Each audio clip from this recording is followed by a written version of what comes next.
अपने जन्म की जगह, वक्त और अपने सपने सच न होने को लेकर शिकायतें करते रहते हैं, लेकिन कुछ लोग अपने सपने पूरे करते हैं तमाम बाधाओं के बावजूद। वो सामने खड़ी मुश्किलों को मौका बना लेते हैं और तकलीफों से सबक लेते हैं। तो वो कौन सी चीज है जो अलग बनाती है खास और आम लोगों को? न्यूरोसाइंस रिसर्च के मुताबिक सभी लोगों का दिमाग एक सा होता है। उसमें वही 1.4 kilogram grey and white matter होता है। न्यूरॉन कहलाने वाले अरबों सेल्स होते हैं जो हमारे इमोशंस को ट्रांसमिट करते हैं, जैसे लव, हेट, डिजायर। और कभी कभार इन्हीं न्यूरॉन्स के जरिए बनते हैं कुछ बहुत ही खास लोग, जिन्हें कहते हैं मेगा आइकन्स। जीनियस जन्म से ऐसे होते हैं या बनते हैं, ये जवाब हमें नहीं मिल पाया है, लेकिन मेगा आइकन्स में हम इसके जवाब के करीब पहुंचने की कोशिश करेंगे। और आज हम हिंदुस्तान के हर दिल अजीज इंडिया के mega icon Bharat Ratna doctor APJ Abdul Kalam की जिंदगी का सफर दिखाएंगे। The people's president. South India के एक छोटे से कोस्टल टाउन में जन्मा एक शख्स रॉकेट्स उड़ाने लगा। आखिर कैसे? ऐसी क्या बातें हुई जिनके कारण एक नाविक का बेटा राष्ट्रपति भवन तक पहुंच गया? Was it genetics, brain chemistry, या अलग तरह के न्यूरॉन्स, या इसकी वजह रही कुछ खास इवेंट्स? आज हम इस मेगा आइकन की जिंदगी के कुछ अनछुए पहलुओं की जांच करेंगे ताकि उनकी हस्ती के बारे में हम गहराई से जान सकें। And it all starts with neurons firing. 2016 में साइंटिस्ट्स की एक टीम ने कनाडा की वेस्टर्न यूनिवर्सिटी में 4 ऐसे मरीजों के साथ एक एक्सपेरिमेंट किया जो कुछ ही दिनों के मेहमान थे। जब किसी की डेथ होती है उसकी पल्स बंद हो जाती है, बट ब्रेन डेथ होने में समय लगता है। इन्होंने अपने पेशेंट्स के लाइफ सपोर्ट सिस्टम को हटाए जाने से आधा घंटा पहले और बाद में उनकी ब्रेन एक्टिविटी को रिकॉर्ड किया, और जो हुआ उसे देखकर वो सब हैरान रह गए। डेथ होने के बाद भी उसके ब्रेन के अंदर में लगातार न्यूरॉन्स जो है वो फायर करते रहते थे। 3 मरीजों में EEG से पता चला कि उनके दिल की धड़कन के रुकने के 10 मिनट पहले ही उनकी ब्रेन एक्टिविटी रुक गई थी। मगर चौथे मरीज के मामले में EEG ने दिल की आखिरी धड़कन के 10 मिनट बाद तक भी ब्रेन में डेल्टा वेव बर्स्ट्स की मौजूदगी का पता लगाया। ये वही वेव्स हैं जो गहरी नींद से जुड़ी होती है। ये न्यूरॉन्स फायर क्यों करते हैं और ये फायर क्या करते हैं, ये कॉन्सिस्टेंसी जाती कहाँ पे है? हमारा वजूद हमारे दिमाग की वजह से ही है। हमारी पूरी जिंदगी के दौरान ये करीब 2.5 पेटाबाइट इंफॉर्मेशन स्टोर करता है, यानी करीब 5,50,000 DVDs के बराबर। हमारे जन्म से लेकर हमारी आखिरी सांस तक जो वजूद देते हैं हमारी जिंदगियों, हमारी उम्मीदों, हमारे प्यार और हमारी चाहतों को। ये डेल्टा वेव बर्स्ट्स या तो यूनिवर्स में फैल जाती होंगी या किसी किरण की शक्ल में अचानक चमक के गुम हो जाती होंगी। ये आने वाले साइंस के लिए एक सवाल है, और इसके ढूंढने में, इसकी दिशा में अभी वैज्ञानिक लगे हुए हैं कि आखिर में वो कॉन्सिस्टेंस जाती कहां पे है। इस एक्सपेरिमेंट से 1 साल पहले 27 जुलाई 2015 को 83 साल की एक हस्ती शिलांग में मौजूद इंडियन इंस्टीट्यूट ऑफ मैनेजमेंट में भाषण देने पहुंचती है। इन जनाब के मन में भारत की अगली पीढ़ी को एक बेहतर भविष्य देने की चाहत बराबर बनी रही थी। 2020 तक भारत को साइंस और टेक्नोलॉजी के मामले में दुनिया की 5 ग्रेट कंट्रीज में से एक बनना है। उस दिन भारत के 11वें राष्ट्रपति डॉक्टर APJ अब्दुल कलाम, मिसाइल मैन, टीचर, एक अनोखे साइंटिस्ट और लाखों करोड़ों के इस आइकन ने वैसे ही दुनिया से विदा ली जैसे वो जिए थे, अपने और हजारों दूसरों के सपनों के बीच। आखिरकार मैं ऊपर वाले का ही एक हिस्सा बन गया हूँ। अब मुझे कहीं जाने की जरूरत नहीं, क्योंकि यही मेरी आखिरी मंजिल है। क्या कलाम साहब की आखिरी सांस के 10 मिनट बाद तक भी उनके न्यूरॉन्स डेल्टा वेव्स को फायर करती रही थी? अगर ऐसा था तो क्या ये उनके तमाम अनुभवों का निचोड़ था? हम ये कभी नहीं जान पाएंगे। हालांकि हम उनकी असाधारण जिंदगी का एक ड्रीमस्केप जरूर बना सकते हैं। हम उनकी इंसानियत के पीछे मौजूद साइंस को, इंसिडेंट्स और उन्हें आगे बढ़ाने वाले लोगों के जरिए समझने की कोशिश करेंगे। हम खुद को और लाखों लोगों को एक ऐसे साधारण लड़के की कहानी के जरिए इंस्पायर कर सकते हैं जो बे ऑफ बंगाल के किनारे पर मौजूद एक छोटे से कस्बे से था, जिसने एक सीगल को उड़ते देखा और खुद बन गया एक मेगा आइकन।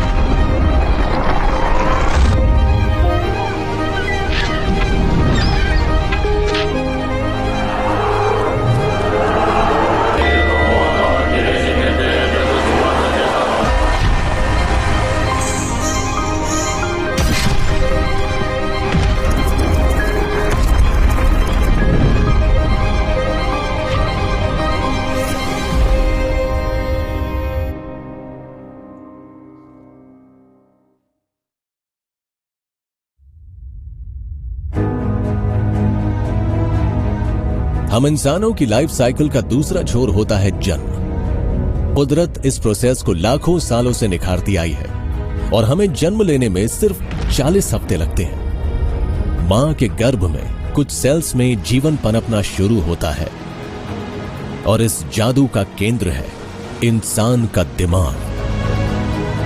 ह्यूमन ब्रेन किसी खाली स्लेट जैसा होता है। आप इस पर जो चाहे लिख सकते हैं, जो आप देखते हैं, जो महसूस करते हैं और जो सुनते हैं, इस तरह की चीजें। अलग अलग तरह की इंफॉर्मेशन आपके ब्रेन को एनरिच करती हैं, लेकिन ऐसा शायद 3 से 15 साल की उम्र के बीच ही हो पाता है। 1941 भारत को आजाद होने में अभी 6 साल बाकी थे। दक्षिण भारत के तमिलनाडु राज्य में रामेश्वरम नाम का एक छोटा सा शांत कस्बा है और एक ट्रेन यहां दिनमणि नाम का अखबार पहुंचाया करती है। अपने 5 भाई बहनों में सबसे छोटे 10 साल के कलाम साहब रामेश्वरम में सबसे ज्यादा बिकने वाले इस अखबार को बांटकर अपनी फैमिली के खर्च में मदद करते थे। मेरे भाई अब्दुल कलाम परिवार में सबसे छोटा था। यहाँ बचपन से ही वो हर किसी से वाकिफ था। वो हमारी काफी मदद करता था।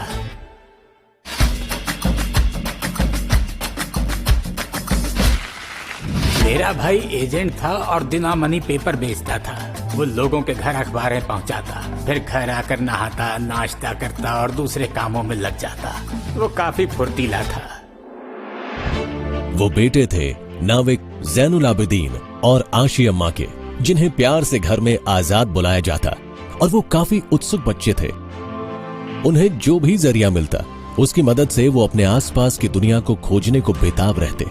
मानिकम की लाइब्रेरी उनकी एक पसंदीदा जगह थी और वहां वो ज्ञान की खोज में किताबों, अखबारों और मैगजीन्स को उलटते पलटते रहते। हमारे दिमाग में अरबों न्यूरॉन्स होते हैं और हर न्यूरॉन कई कनेक्शंस बना सकता है। बड़ी उम्र के मुकाबले छोटी उम्र में कहीं ज्यादा कनेक्शंस बनते हैं। तो आप किसी बच्चे को जितने ज्यादा चैलेंज देंगे, कनेक्शंस और प्रोसेसिंग की काबिलियत उतनी ही बढ़ेगी। प्रोफेसर कलाम साहब के बचपन की अगर बात करें तो उनके न्यूरॉन कनेक्शंस का विकास बहुत ही इंटरेस्टिंग और शानदार रहा होगा। मानिकम की लाइब्रेरी के बाहर रामेश्वरम के आसपास की दुनिया में उस वक्त काफी उथल पुथल थी।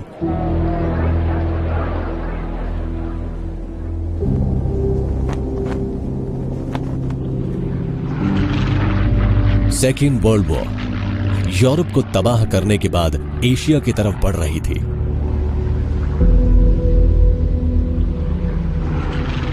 रामेश्वरम का साफ नीला आसमान, जिसमें अक्सर ब्रिटिश RAF फाइटर एयरक्राफ्ट्स नजर आते, और आजाद समंदर किनारे पर उन्हें देखकर अक्सर सोचते कि आखिर वो उड़ते कैसे हैं। और अंधेरा होने पर रात की खामोशी में अपनी स्लेट और चौक के जरिए वो कुछ ना कुछ लिखते पढ़ते रहते। अंधेरा बढ़ जाने पर उनकी मां उनकी दुनिया रोशन कर देती। परिवार के लिए ज्यादा केरोसिन खरीदना शायद मुश्किल था, लेकिन आजाद के लिए ऐसा किया जाता। ये थरथराती लौ इस भविष्य के साइंटिस्ट को जैसे निखार रही थी। कोई इसे भाग्य कहेगा तो कोई इसे लक का नाम देगा, पर ऐसा कई वजहों से होता है। You can't reproduce it. अगर कोई मुझसे ये कहे एक और कलाम साहब पैदा हो सकते हैं, नॉट पॉसिबल। लाखों करोड़ों में से कोई एक उनके जैसा बनता है। यानी उनके अंदर एक ऐसी महानता थी जिसने उन्हें वो बनाया जो वो थे।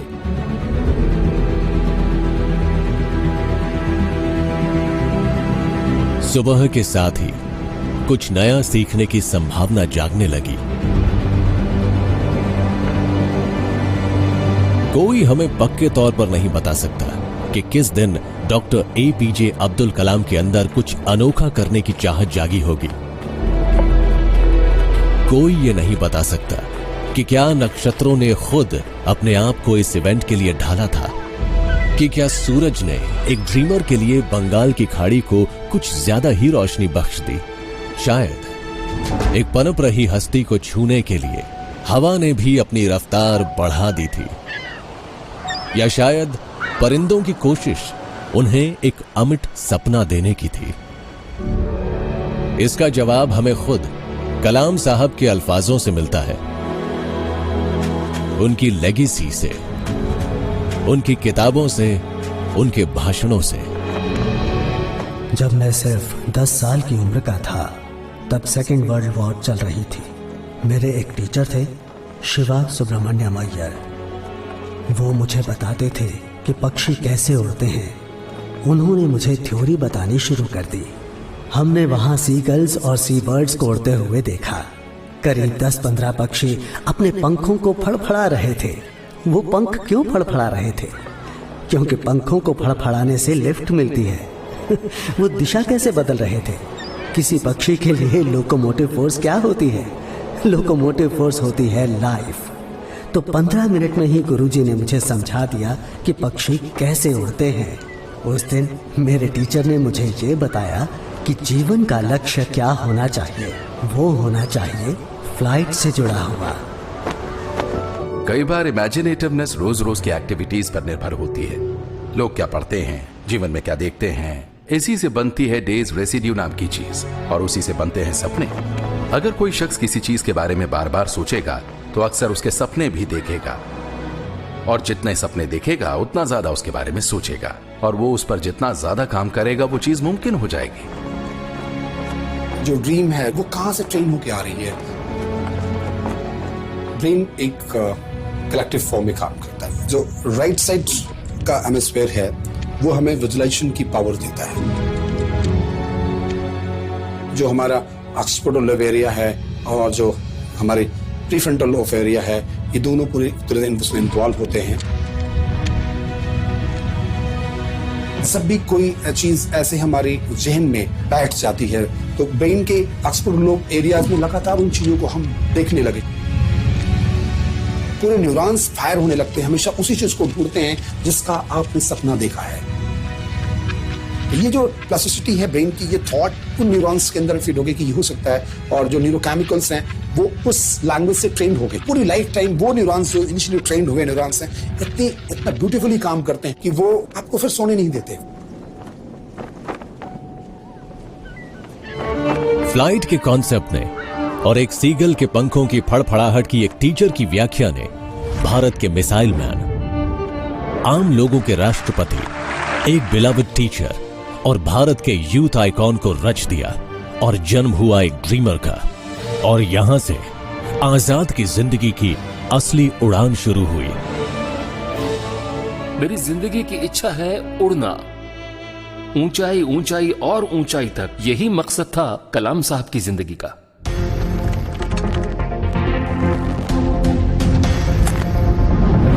(1954) में मद्रास इंस्टीट्यूट ऑफ टेक्नोलॉजी में एरोनॉटिकल इंजीनियरिंग की डिग्री की पढ़ाई का खर्च उठाने के लिए सोने के कंगन बेच दिए गए।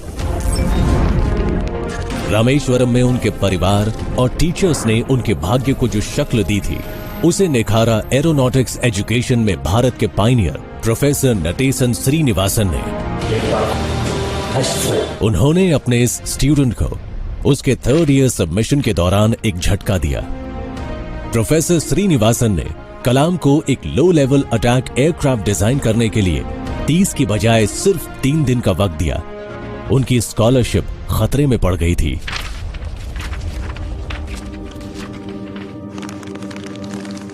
कलाम साहब ने एक बात मुझे बड़े साफ तौर पर बताई, बिना गुरु के आप जीवन में एक हद से आगे नहीं बढ़ सकते।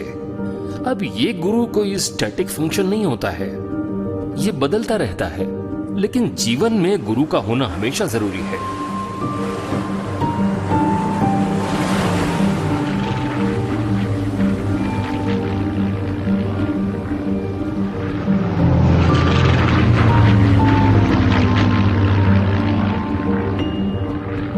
जैसे जैसे वो आगे बढ़ते गए, तो चाहे MIT में उनके टीचर प्रोफेसर श्रीनिवासन हो, चाहे विक्रम साराभाई हों या सतीश धवन, उनके जीवन में कोई ना कोई टीचर हमेशा मौजूद रहा। जो बच्चा फ्लाइट्स के बारे में सोचता हुआ बड़ा हुआ, उसने कागज पर अपना बेहतरीन एयरक्राफ्ट डिजाइन बनाया, लेकिन इतना शायद काफी नहीं था। उन्हें तो आसमान को छूना था और अपने सपनों के पंखों को सीगल की तरह फड़फड़ाना था। 1958 में MIT से ग्रेजुएशन करने के बाद उन्होंने यंग इंडियन एयरफोर्स के लिए फाइटर एयरक्राफ्ट्स उड़ाने के लिए अप्लाई किया। हालांकि वो पास नहीं हुए, लिस्ट में उनका 9वां नंबर था। इंडियन एयरफोर्स ने ऊपर वाले 8 कैंडिडेट्स को चुन लिया। इस नाकामी का एक दूरगामी असर हुआ और इसने रचा उस शख्स को जिसे आज हम जानते हैं। अगर आप किसी चीज को बहुत शिद्दत से हासिल करना चाहें और ये शिद्दत दूसरों के भले के लिए हो, तो फिर ये सारी कायनात आपका साथ देने लगती है और फिर होता है जादू। और जादू हो गया। दुनिया और पूरे यूनिवर्स ने आजाद का खूब साथ दिया। कायनात ने उन्हें एक ऐसा मौका दिया जो उन्हें तरक्की की सीढ़ियों पर बढ़ाता चला गया। भारत को आजाद हुए करीब 15 साल ही बीते थे। ऊंचाई तक उड़ने की जबरदस्त ख्वाहिश रखने वाले किसी भारतीय के लिए ये दौर बिल्कुल सही था। कलाम आजाद भारत के बाद की हस्ती हैं। जिस समाज का अंग्रेजों ने शोषण किया था, उस बड़ी आबादी को अचानक लगा कि वो खुद राज कर सकते हैं, यानी वो अपनी जिंदगी को अपने तरीके से जी सकते हैं। कलाम साहब जैसे लोगों को यह भी लगा कि वो समाज में सामान्य लोगों की तरह नॉलेज को पा सकते हैं और साथ ही नए ज्ञान को पैदा भी कर सकते हैं। इस तरह से उन्हें समाज को कुछ दे पाने का ज्यादा मौका मिलता और उन्होंने बाद में जो हासिल किया, इससे उन्हें मदद मिली। भारत के स्पेस प्रोग्राम के जनक डॉक्टर विक्रम साराभाई 1962 में यंग साइंटिस्ट की खोज में थे, यानी अपने जैसे भारतीयों की तलाश में जो भारत को एस्केप वेलोसिटी पाने और स्पेस में पहुंचने में मदद करे। कलाम ने अर्जी डाली और वो स्वीकार हो गई। अगले 15 साल तक वो मिसाइल सिस्टम्स बनाते रहे। वो इंडियन स्पेस रिसर्च ऑर्गेनाइजेशन में आगे बढ़ते चले गए और उन्हें सैटेलाइट लॉन्च व्हीकल SLV-3 का प्रोजेक्ट डायरेक्टर बना दिया गया। पर शायद उन्हें पता ही नहीं था कि भारतीय सैटेलाइट्स को स्पेस में पहुंचाने वाले रॉकेट्स ही बतौर साइंटिस्ट उनकी सबसे बड़ी नाकामी बनने वाले थे।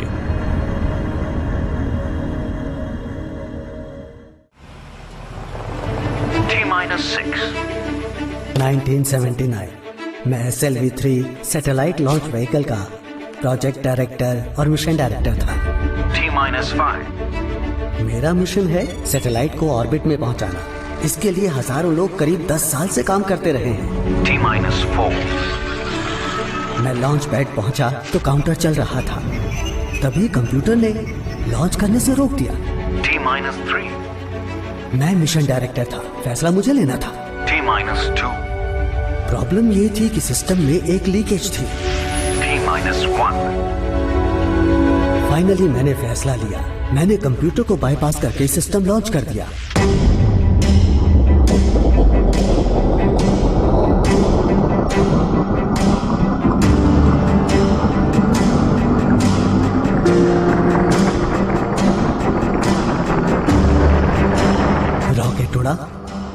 4 स्टेज रॉकेट की पहली स्टेज कामयाब रही, लेकिन सेकंड स्टेज में रॉकेट घूमने लगा और सैटेलाइट ऑर्बिट में पहुंचने की बजाय बे ऑफ बंगाल में पहुंची। SLV-3 सैटेलाइट लॉन्च व्हीकल एक फेलियर रहा। पॉलिटिकल पावर फ्लो करती है गन के बैरल से, यहाँ स्पेस पावर फ्लो करती है नोजल के बैरल से। मैं मिशन डायरेक्टर हूँ, मैं प्रोजेक्ट डायरेक्टर हूँ। मेरी वजह से मिशन फेल हुआ। ये पहली बार फेल हुआ था। मैंने अपनी फेलियर को एक्सपीरियंस किया। सक्सेस को मैं मैनेज कर सकता था, लेकिन फेलियर कैसे मैनेज करता?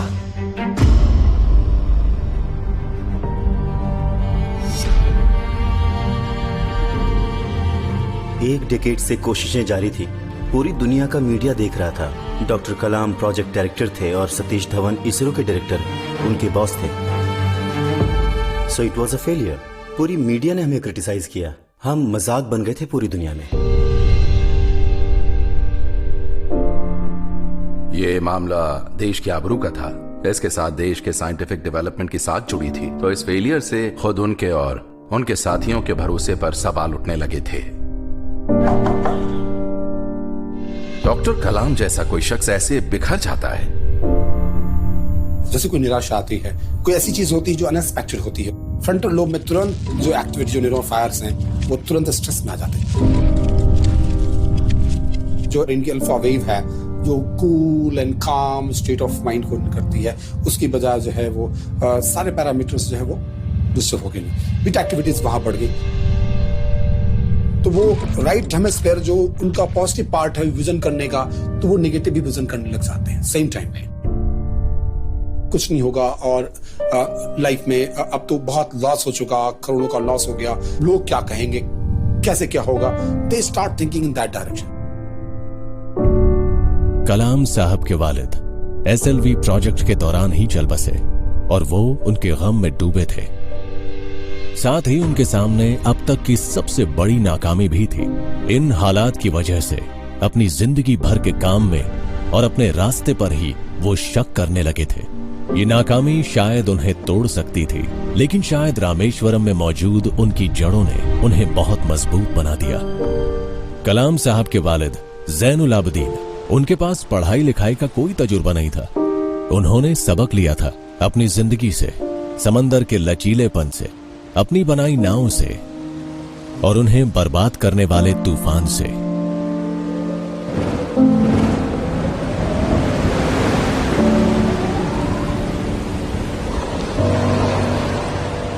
एक तूफान आया और उस तूफान में उनके पिता की नाव को नुकसान पहुंचा। उनके पास उसकी मरम्मत के पैसे नहीं थे, तो बढ़ई को बुलाने के बजाय वो खुद ही उसे ठीक करने लगे। इस काम में कई हफ्ते लगे और नन्हे आजाद अपने पिता को नाव सुधारते देखते रहते, क्योंकि ये नाव ही उनकी रोजी रोटी का जरिया थी। ऐसा क्यों हो जाता है अब्बा? तबाही और नाकामी हमारे उस्ताद हैं, इनका होना भी जरूरी है। इन पर सवाल उठाने के बजाय इनसे कुछ सीखते हैं। वो नाकामी या सेटबैक को एक पर्सनल जजमेंट के तौर पर नहीं लेते थे। उन्हें लगता था कि शायद सही वक्त नहीं आया, मैं अपनी कोशिशों को फिर चेक करूंगा, अलग अलग तरह से प्लान करूंगा, फिर भी सफल न होने पर इंतजार करूंगा, लेकिन हिम्मत नहीं हारूंगा। कुछ टाइम बाद फिर कोशिश करूंगा, करता रहूंगा, करता रहूंगा, करता रहूंगा। इसीलिए मैं डॉक्टर कलाम को एक स्पिरिचुअल साइंटिस्ट कहता हूं। तो चलिए फिर से हम नर्वस सिस्टम की बात करते हैं।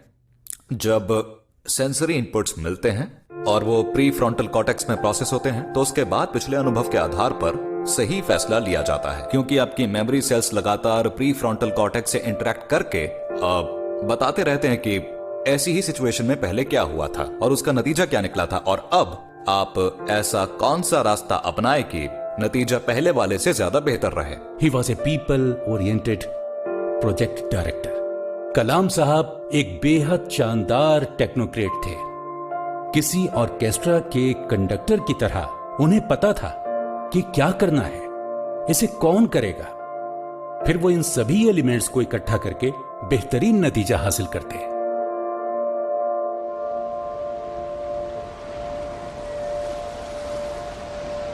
मुझे याद है कलाम साहब ये समझ चुके थे कि आखिर वो हैं कौन। वो समझ चुके थे कि मैं एक मल्लाह का बेटा हूं। मुझे तालीम मिली मिशनरी स्कूलों में। ज्यादा कुछ नहीं था मेरे पास, कुछ शर्ट्स, कुछ पैंट्स और एक जोड़ी जूता, बस यही हमें चाहिए होता है। तो ये सादगी ही उनकी ताकत थी। जीवन इतना सरल नहीं है, हमें फेलियर्स को हिम्मत के साथ सहना होता है। सैकड़ों प्रेस रिपोर्टर्स और मीडिया के लोग इकट्ठा हो गए। उन्होंने बहुत सवाल पूछे, भला 20 करोड़ को बे ऑफ बंगाल में कैसे डुबोया जा सकता है। इस तरह के बहुत सारे सवाल पूछे गए। प्रोफेसर सतीश धवन का जवाब था, हाँ हम फेल रहे, हमने पहली बार लॉन्च किया, लेकिन आने वाले साल में हम यकीनन कामयाब होंगे। SLV-3 1979 में बे ऑफ बंगाल में क्रैश हुआ, लेकिन सिर्फ एक साल के बाद 1980 में उन्होंने SLV को सफलतापूर्वक लॉन्च कर दिया। वो कामयाब हुए, अपनी नाकामियों से सीखकर। Mission director calling all station, stand by for an important information. Mission से जुड़ी सारी स्टेजेस सक्सेसफुल रही। 4th स्टेज अपोजी मोटर ने हमें रोहिणी सैटेलाइट को ऑर्बिट में पहुंचाने के लिए हमें जरूरी वेलोसिटी दे दी है। SLV-3 कामयाब होता तभी भारत स्पेस पावर बन पाता। तो इससे देश को ये लगा कि रॉकेट सही सलामत उड़ गया। Done it. Indian space research organisation में project director doctor APJ Abdul Kalam ने SLV को इसके सैटेलाइट रोहिणी के साथ स्पेस में भेजा। भारत अब एक स्पेस फेयरिंग नेशन बन गया, जिसने खुद का लॉन्च व्हीकल बनाया। एक साल बाद 1981 में उन्हें पद्म भूषण यानी भारत का तीसरा सबसे बड़ा सिविलियन अवार्ड दिया गया। SLV के कामयाब लॉन्च के 10 साल बाद 1993 में उन्हें भारत का दूसरा highest civilian award Padma Vibhushan प्रदान किया गया और 1997 में उन्हें भारत रत्न से नवाजा गया, जो भारत का सर्वोच्च सिविलियन अवार्ड है। तब तक वो हीरो बन चुके थे, क्योंकि सैटेलाइट लॉन्च व्हीकल ने रोहिणी को ऑर्बिट में पहुंचा दिया था और हम उन्हें दूर से ही देख पाते थे। राजेश खन्ना की तरह वो सुपरस्टार बन गए थे। कलाम अमिताभ बच्चन है इंडियन साइंस एंड टेक्नोलॉजी के। अखबार बेचने वाला लड़का जिसने सीगल को कभी उड़ते देखा था, खुले आसमान में हवाई जहाज को देखा था, वो अपने रॉकेट के जरिए सैटेलाइट को स्पेस तक पहुंचा चुका था। कलाम साहब अब मिसाइल मैन ऑफ इंडिया कहलाने लगे थे। अब सोलर सिस्टम उनके लिए काफी नहीं था, उन्हें तो फतह करना था एटम को। यह सपना उन्हें दिया था जलालुद्दीन ने, उनके सबसे अच्छे दोस्त और जीजा ने। रामेश्वरम में सिर्फ वही अंग्रेजी जानते थे।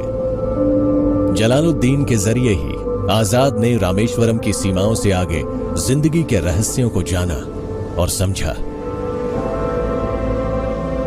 जलालुद्दीन मेरे बहुत गहरे दोस्त बन गए थे।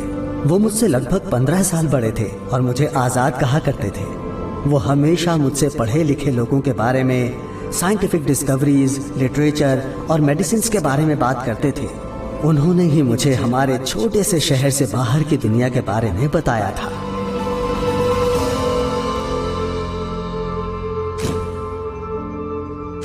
(1998) में डॉक्टर कलाम ऑपरेशन शक्ति में एक अहम रोल निभाने वाले थे।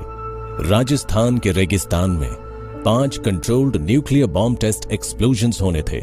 नए मिलेनियम की पूर्व संध्या पर यह भारत का दूसरा न्यूक्लियर टेस्ट था। वो गायब हो गए और पता ही नहीं चल रहा था कि वो हैं कहां। हम सबको सीमित बातें ही बताई गईं, वही बताया गया जो बताना जरूरी था और कुछ भी नहीं। पोखरन वाले दिन उन्होंने हमसे ऑफिस जल्दी आने को कहा और कहा तुम्हें वहाँ इम्पोर्टेंट कॉल्स आएंगी। इससे ज्यादा उन्होंने कुछ नहीं कहा। पोखरन इलाके के लोगों की जिंदगी रोज की तरह गुजर रही थी।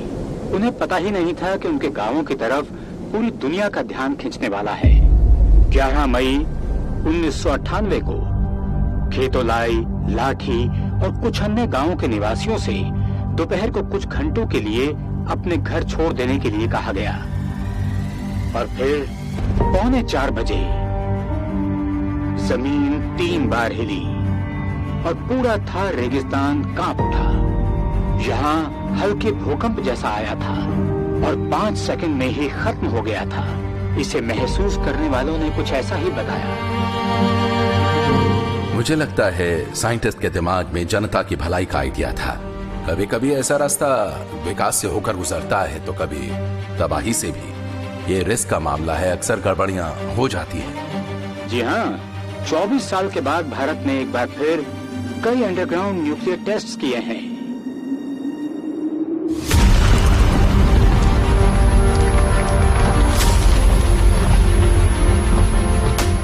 कलाम साहब जानते थे कि अगर वो ये कर रहे हैं तो इसमें कोई पर्पस होगा। नई दिल्ली में प्रधानमंत्री अटल बिहारी वाजपेयी ने प्रेस को बुलाकर भारत और पूरी दुनिया के लोगों को ये खबर दी। I have to make a brief announcement.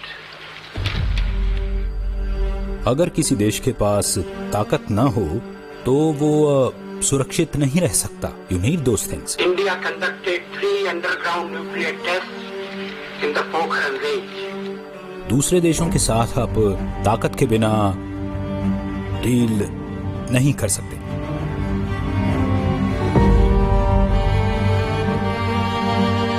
सरकार ने घोषणा की, हमने ऐसा किया है, जाओ कुछ भी करो, हम एक न्यूक्लियर पावर बन गए हैं। स्ट्रेंथ रिस्पेक्ट स्ट्रेंथ, ये है कलाम साहब का मंत्र।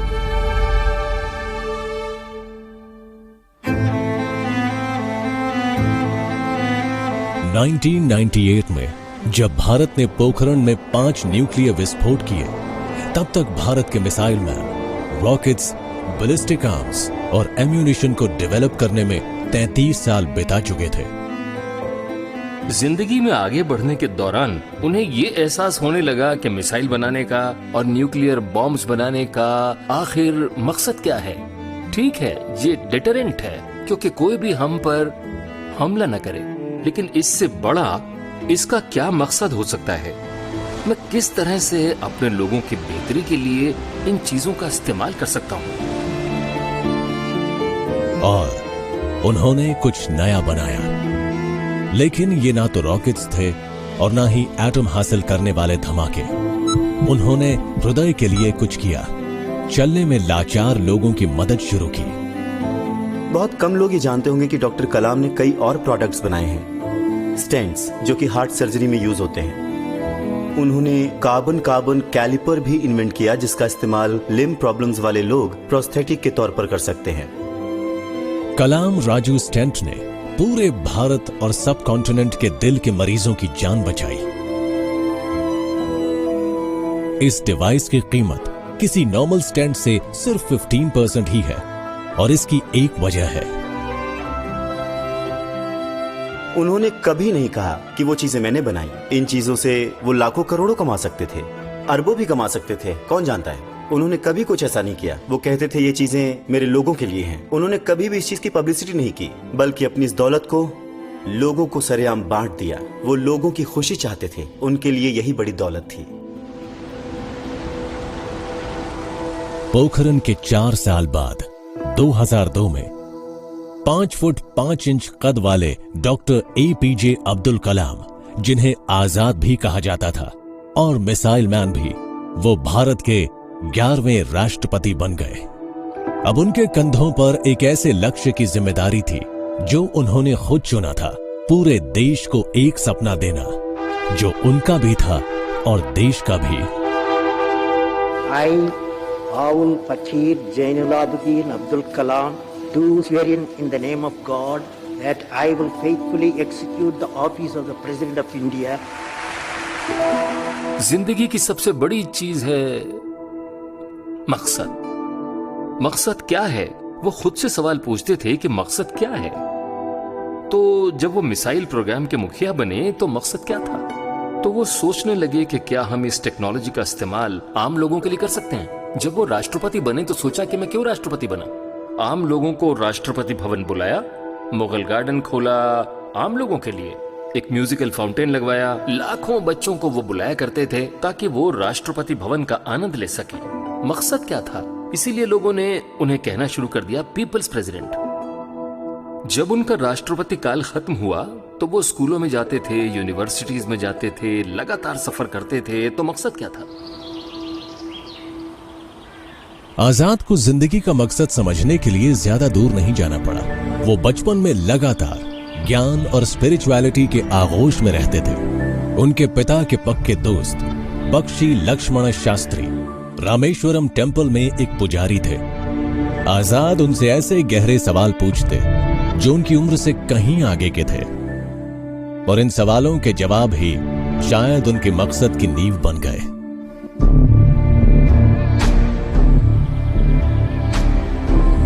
अब्बा, आखिर हम लोग नमाज क्यों पढ़ते हैं? जब हम नमाज पढ़ते हैं तो हमारा शरीर ऐसे कॉस्मोस का हिस्सा बन जाता है जिसमें पैसा, उम्र, मजहब के आधार पर भेदभाव नहीं होता।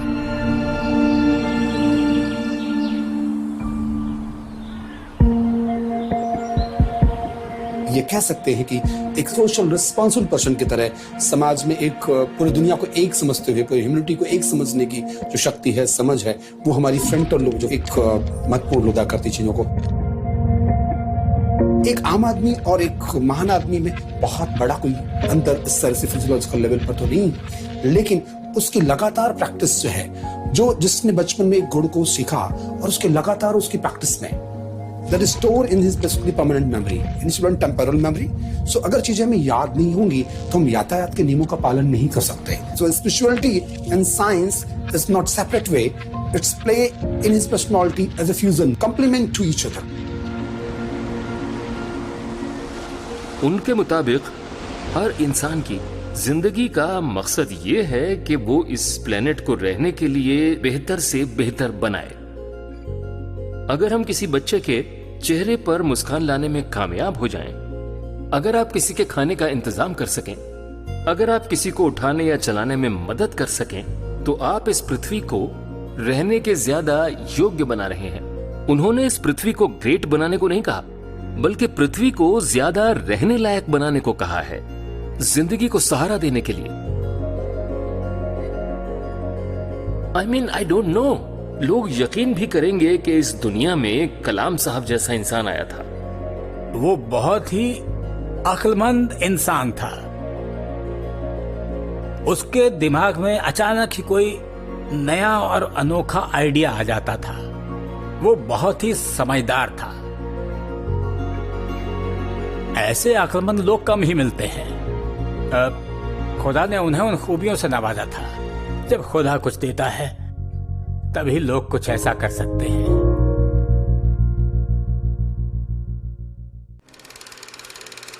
लर्निंग से मिलती है क्रिएटिविटी, क्रिएटिविटी से मिलती है थिंकिंग, थिंकिंग से मिलती है नॉलेज, और नॉलेज आपको बनाती है ग्रेट। 5 साल के अपने कार्यकाल में कलाम साहब 10 लाख विद्यार्थियों और बच्चों से मिलने की कोशिश करने वाले थे। वो उन्हें बताना चाहते थे कि सपना देखोगे तो सब कुछ हो सकता है, और कई मायनों में आप उन्हें कह सकते हैं द पीपल्स प्रेसिडेंट। लोगों ने कई बार उनसे पूछा, सर आपने शादी नहीं की, आप फैमिली शुरू कर लेते? और उनका जवाब होता था, शादी ना करके अब मेरा 120 करोड़ का परिवार है। इस देश का हर इंसान मेरा परिवार है, और मेरी सबसे बड़ी खुशी, सबसे बड़ा मकसद, सबसे बड़ा सपना मेरे इस बड़े से परिवार के हर सदस्य के चेहरे पर खुशी देखना है। मैं 120 करोड़ लोगों को मुस्कुराता देखना चाहता हूँ हर रोज। He is an icon. वो एक रोल मॉडल हैं आने वाली जनरेशंस के लिए।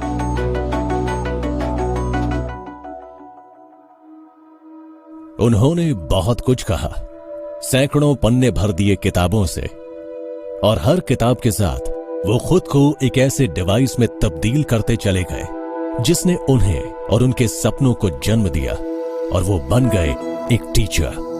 मैंने उनसे पूछा, सर आप मुझसे सवाल पूछते हैं, आप बताएं लोग आपको किस लिए याद रखें? एक तो मुझे याद है कि मिसाइल साइंटिस्ट के तौर पर, एक space scientist, third as a president, fourth as a nuclear man. वो बोले चारों गलत हैं। मेरे पास एक और ऑप्शन है। मैंने कहा क्या? सीक्रेट ऑप्शन है, लोग मुझे टीचर के तौर पर जाने, बस सिर्फ यही तमन्ना है मेरी। कलाम साहब जैसे लोगों के दिमाग में क्रांति ला रहे थे। उनका कहना था बड़े सपने देखो और उन्हें सच करो। यही मेन फोकस था कलाम साहब का। वो इंस्पायर करना चाहते थे, खास तौर पर बच्चों को, स्कूल के बच्चों को, कॉलेज के बच्चों को।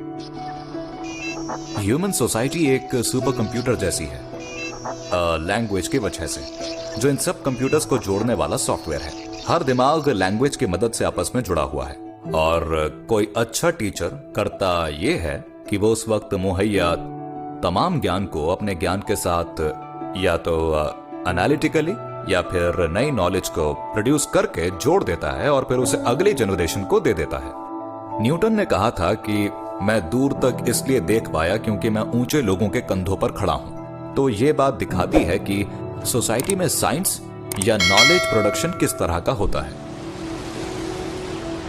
मेरा सपना होना चाहिए, मेरा सपना होना चाहिए, मुझे लगातार नॉलेज एक्वायर करते रहना चाहिए, मुझे लगातार नॉलेज एक्वायर करते रहना चाहिए, hard work, hard work, hard work and perseverance, and perseverance, और किसी को कभी भी प्रॉब्लम से डरना नहीं चाहिए। प्रॉब्लम से डरना नहीं चाहिए। Then you will be successful. Okay, thank you.